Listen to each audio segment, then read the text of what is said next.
I'm sure I don't have to explain what Pac-Man is to you. It's quite possibly the biggest game ever created, ever, period. I mean, if it wasn't, why would it have had dozens of rip-offs? If I made videos on every Pac-Man clone ever made, I would die of old age before I was even 10% done. On top of all the rip-offs, it had a bunch of official ports and sequels, which vary wildly in quality. Some of them are amazing. Most of them are pretty forgettable and boring. And one of them is the worst game I've played in my entire life. I'm being serious. But I already made a video on that one, so today I'm going to be talking about the NES version. Now, I'm actually pretty familiar with this version going in because it was on the NES Classic Edition. It was even on the front cover for some reason. I mean, they could have put Punch-Out or Excite-Bike or Castlevania or Super Contra on the front cover, but forget all of those amazing games we have Pac-Man. This is going to sound a little bit sacrilegious to some people, but I'm not Pac-Man 1's biggest fan. I mean, it's still a good game, but going back to it, it's just kinda quaint. Miss Pac-Man is better in every single way, like to the point where there's no reason for anyone to play the original. And besides, Namco would go on to make a ton of arcade games that are way better than Pac-Man. There's a reason that one of their biggest series is...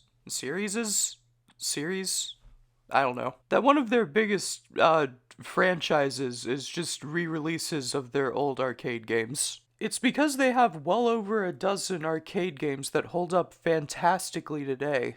I'm kind of baffled that Pac-Man is the one that stands out the most out of all of them. But lucky for this port, the game's simplicity actually works to its favor. I mean, it's a pretty accurate remake on worse hardware. Lucky for whoever programmed this, Pac-Man is just one level. And although that one level isn't a perfect copy, I wasn't able to notice until I pulled up a picture of the arcade version. With that being said, there are still a few things that weird me out. My biggest visual complaint is that Pac-Man just seems too big. I don't know if it's just a me thing, but he looks so much bigger than the ghosts for some reason. It's not a huge issue or anything, it's just kinda weird looking. Another weird graphical quirk is that the ghost's eyes are transparent, meaning that you can see the pellets through them. It's probably just a thing they did to make the game run better, but still weird. My only other complaint is that everything is just kinda slow. I don't know, even in the later levels, there's just not that much energy to it.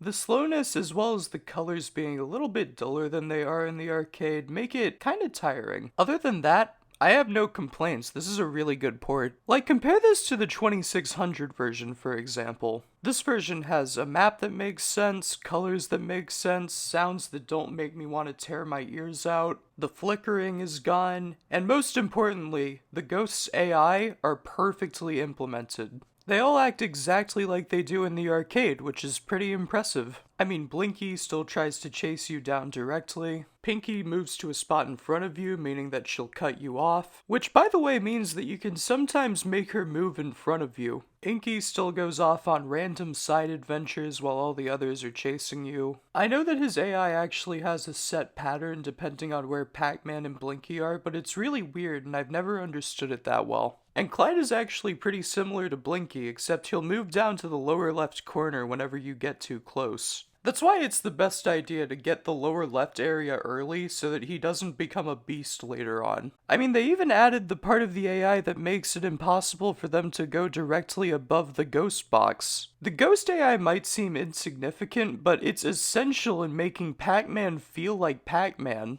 It's one of the reasons why I hated Pac-Man on Atari so much. Giving each ghost a personality and making them act based on that personality was such a great choice, and I'm so happy it's in this port. I mean, I'm not gonna say the port is like the best thing in the world, it still has problems. But it managed to do the one thing that a port should do, capture the spirit of the original. And it managed to do all that without almost giving me a seizure. Congratulations, NES Pac-Man. I know this is an extremely low bar to clear, but I'm so happy that you're not total garbage. You know, I was pleasantly surprised by how good this game was. Just based on my memory of it, I expected I'd put it around where Ice Climber is. But unlike Ice Climber in the first two Donkey Kong games, it doesn't have any glaring issues. It's also less confusing than Clu Clu Land, and just a little bit better than Tennis. Anyway, 7 out of 10, thank you for watching, have a good day, like and subscribe, bye!